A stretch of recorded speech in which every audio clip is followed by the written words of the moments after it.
You, John Fitzgerald Kennedy, do solemnly swear. I, John Fitzgerald Kennedy, do solemnly swear. That you will faithfully execute the office of President of the United States. That I will faithfully execute the office of President of the United States. And will, to the best of your ability.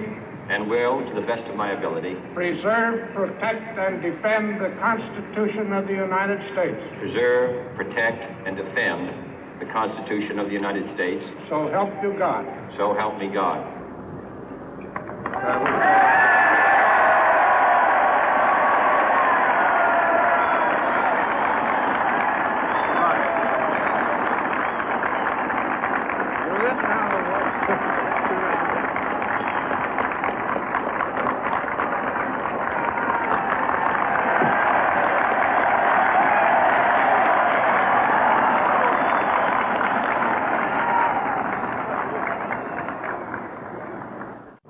Vice President Johnson, Mr. Speaker, Mr. Chief Justice, President Eisenhower, Vice President Nixon, President Truman, Reverend clergy, fellow citizens.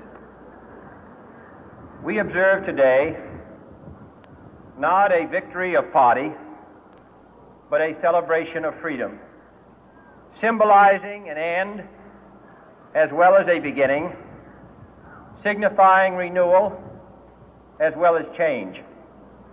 For I have sworn before you and Almighty God the same solemn oath our forebears prescribed nearly a century and 3/4 ago. The world is very different now, for man holds in his mortal hands the power to abolish all forms of human poverty and all forms of human life. And yet the same revolutionary beliefs for which our forebears fought are still at issue around the globe. The belief that the rights of man come not from the generosity of the state, but from the hand of God. We dare not forget today that we are the heirs of that first revolution.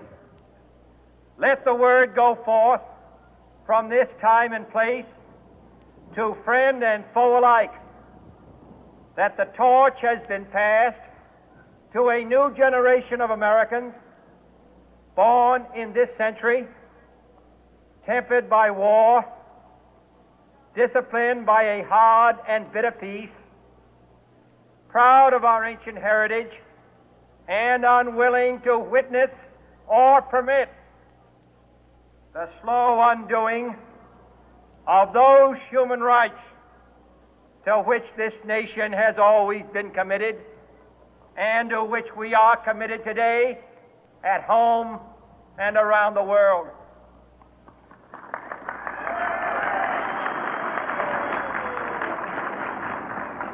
Let every nation know, whether it wishes us well or ill, that we shall pay any price, bear any burden, meet any hardship, support any friend, oppose any foe to assure the survival and the success of liberty.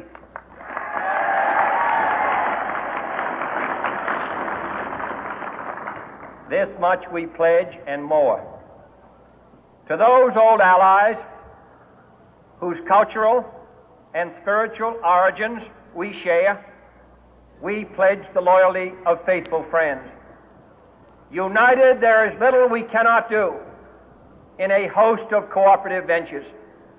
Divided, there is little we can do, for we dare not meet a powerful challenge at odds and split asunder. To those new states whom we welcome to the ranks of the free, we pledge our word that one form of colonial control shall not have passed away merely to be replaced by a far more iron tyranny. We shall not always expect to find them supporting our view, but we shall always hope to find them strongly supporting their own freedom, and to remember that in the past, those who foolishly sought power by riding the back of the tiger ended up inside.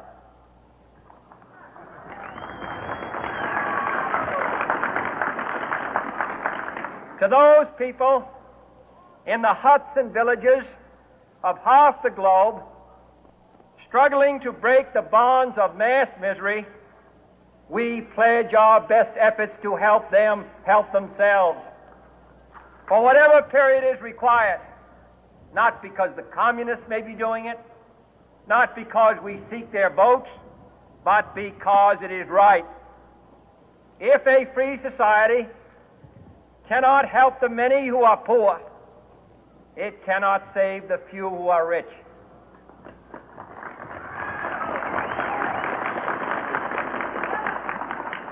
To our sister republics south of our border, we offer a special pledge to convert our good words into good deeds, in a new alliance for progress, to assist free men and free governments in casting off the chains of poverty. But this peaceful revolution of hope cannot become the prey of hostile powers. Let all our neighbors know that we shall join with them to oppose aggression or subversion anywhere in the Americas. And let every other power know that this hemisphere intends to remain the master of its own house.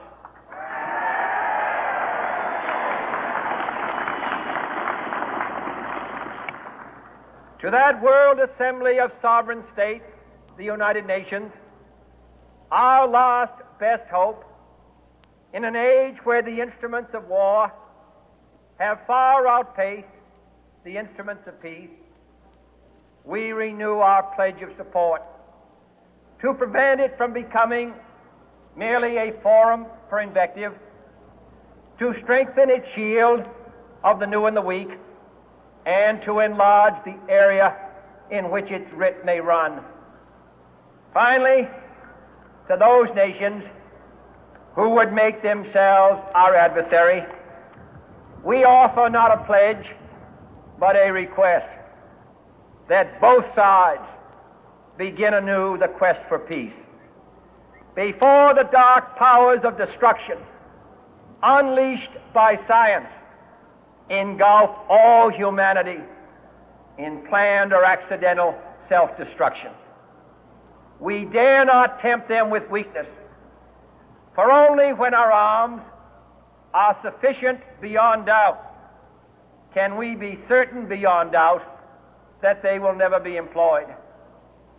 But neither can two great and powerful groups of nations take comfort from our present course, both sides overburdened by the cost of modern weapons, both rightly alarmed by the steady spread of the deadly atom, yet both racing to alter that uncertain balance of terror that stays the hand of mankind's final war. So let us begin anew, remembering on both sides that civility is not a sign of weakness, and sincerity is always subject to proof. Let us never negotiate out of fear, but let us never fear to negotiate.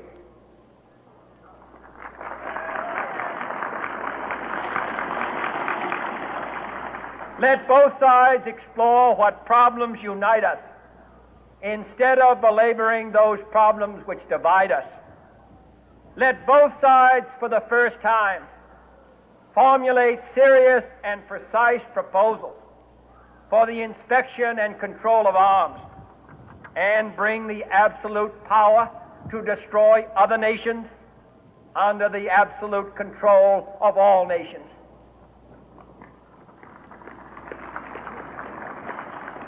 Let both sides seek to invoke the wonders of science instead of its terrors.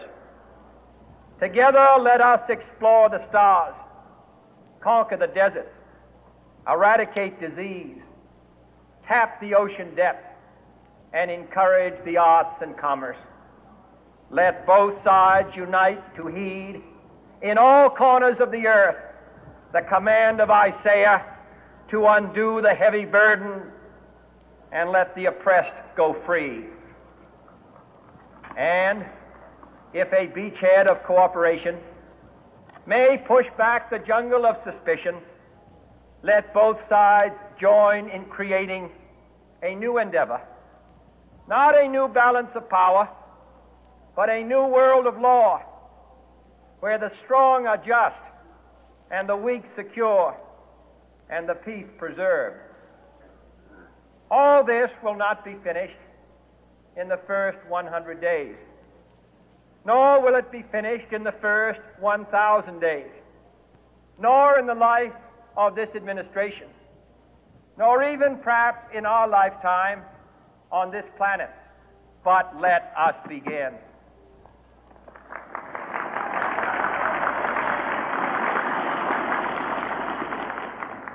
In your hands, my fellow citizens, more than mine, will rest the final success or failure of our course. Since this country was founded, each generation of Americans has been summoned to give testimony to its national loyalty. The graves of young Americans who answered the call to service surround the globe. Now the trumpet summons us again, not as a call to bear arms, though arms we need, not as a call to battle, though in battle we are, but a call to bear the burden of a long twilight struggle, year in and year out, rejoicing in hope, patient in tribulation, a struggle against the common enemies of man, tyranny, poverty, disease, and war itself. Can we forge against these enemies a grand and global alliance, north and south, east and west, that can assure a more fruitful life for all mankind?